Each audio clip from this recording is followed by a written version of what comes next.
Dhaba style माश की दाल इतनी लजीज कि मैं आपको क्या ही बताऊं। एक रोटी खाने वाला भी दो रोटी खाएगा। इतनी चटपटी कि इसके साथ आपको किसी भी चटनी या सलाद की भी जरूरत पेश नहीं आएगी। बनाने का तरीका इतना आसान है कि हर कोई इसे घर पर आसानी बना सकता है। चलें फिर स्टार्ट करते हैं रेसिपी। बिस्मिल्लाहिर्रहमानिर्रहीम। मैंने माश की धुली हुई दाल ले ली है, तकरीबन 1.5 कप के करीब।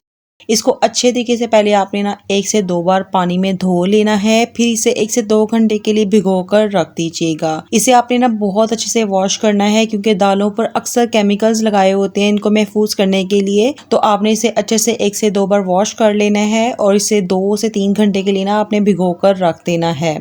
अगर आपको मेरी ये रेसिपी अच्छी लगी तो लाइक और शेयर कर दीजिएगा। चैनल पे न्यू है तो सब्सक्राइब करना तो बिल्कुल ना भूलिएगा। तकरीबन 2 घंटे के बाद मैंने एक कढ़ाई के अंदर ऑयल ले लिया है 1 कप के करीब। अब मैंने 3 से 4 लौंग, 4 से 5 काली मिर्चें और 1 दालचीनी का टुकड़ा लिया है। हल्का सा आपने इसे ऑयल में कड़कड़ा लेना है ताकि तमाम फ्लेवर्स ऑयल में आ जाएं। इसके बाद मैंने 2 दरमियाने साइज के प्याज को स्लाइस में कटिंग करके ऑयल में शामिल कर दिया है। खूबसूरत कलर आने देना है। इसके बाद 2 खाने के चम्मच लहसुन अदरक का पेस्ट शामिल करेंगे। अक्सर लोगों को माश की दाल से गैस ट्रबल और सर में दर्द होता है तो आपने लहसुन अदरक का पेस्ट ज्यादा ऐड करना है, इससे कोई भी मसला आपको पेश नहीं आएगा। लहसुन अदरक का पेस्ट शामिल करने के बाद इसे अच्छे से आपने फ्राई कर लेना है ताकि इसकी जो स्मेल है वो खत्म हो जाए। इसके बाद 3 से 4 अदद टमाटर ले लेने हैं, 5 से 6 हरी मिर्चें लेके चॉप करके आपने इनको प्याज के अंदर शामिल कर देना है। थोड़ा सा मैंने पानी ऐड किया है ताकि स्पाइसेस जले ना। नमक शामिल करेंगे 1 खाने का चम्मच। हल्दी आपने शामिल कर देनी है ½ टी स्पून। लाल मिर्च का पाउडर शामिल करेंगे 1 खाने का चम्मच।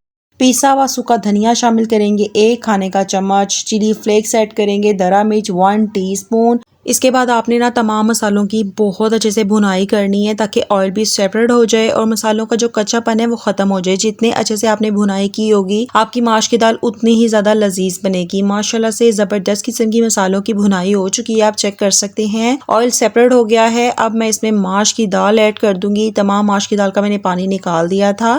अब तमाम माश की दाल मैं मसाले के अंदर शामिल कर दूंगी और इसमें तकरीबन 1 से 1.5 कप के करीब ना मैं पानी ऐड करके इसे ढक कर 15 मिनट के लिए ना मीडियम टू लो फ्लेम पर कुक कर लेंगे, या फिर जब तक हमारी दाल अच्छे से सॉफ्ट नहीं हो जाती। माश की दाल तो हर कोई बहुत अच्छे से बना लेता है, लेकिन ढाबा स्टाइल खिली खिली और मसालेदार दाल बनाना इतना भी आसान नहीं। तो आपने इसमें ज्यादा क्वांटिटी में पानी ऐड नहीं करना, सिर्फ 1 से 1.5 कप के करीब पानी ऐड करेंगे और इसे ढककर कुक कर लेंगे। आप सेम मेथड को फॉलो करेंगे तो बहुत ही लजीज एकदम मसालेदार ये दाल बनकर तैयार होगी। आप देख सकते हैं बहुत अच्छे से पानी भी ड्राई हो गया है क्योंकि मैंने ज्यादा क्वांटिटी में पानी ऐड नहीं किया था और दाल भी बहुत अच्छे से सॉफ्ट हो चुकी है। अब इसमें थोड़ा सा जो पानी है वो अच्छे से आपने ड्राई कर लेना है फ्लेम हाई करके। लास्ट पे आपने हरा धनिया, कसूरी मेथी 1 खाने का चम्मच हाथों से मसल के ऐड कीजिएगा, इससे फ्लेवर बहुत अच्छे से निकल के आता है।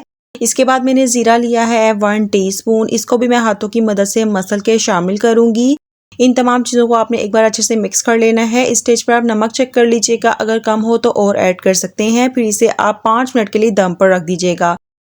इसके बाद मैं दाल को घर की बनी हुई चपाती के साथ सर्व करूंगी। बहुत ही शानदार खुशबू आ रही है और आप देख सकते हैं बहुत ही खिली खिली और मसालेदार दाल बनकर तैयार है। आप इस रेसिपी को एक बार जरूर ट्राई कीजिएगा। मेरी रेसिपी पसंद आई है तो लाइक और शेयर कर दीजिएगा। चैनल पे न्यू है तो सब्सक्राइब करना तो बिल्कुल ना भूलेगा। मिलते हैं किसी नई रेसिपी के साथ, तब तक अपना बहुत ख्याल रखिएगा। अल्लाह हाफिज।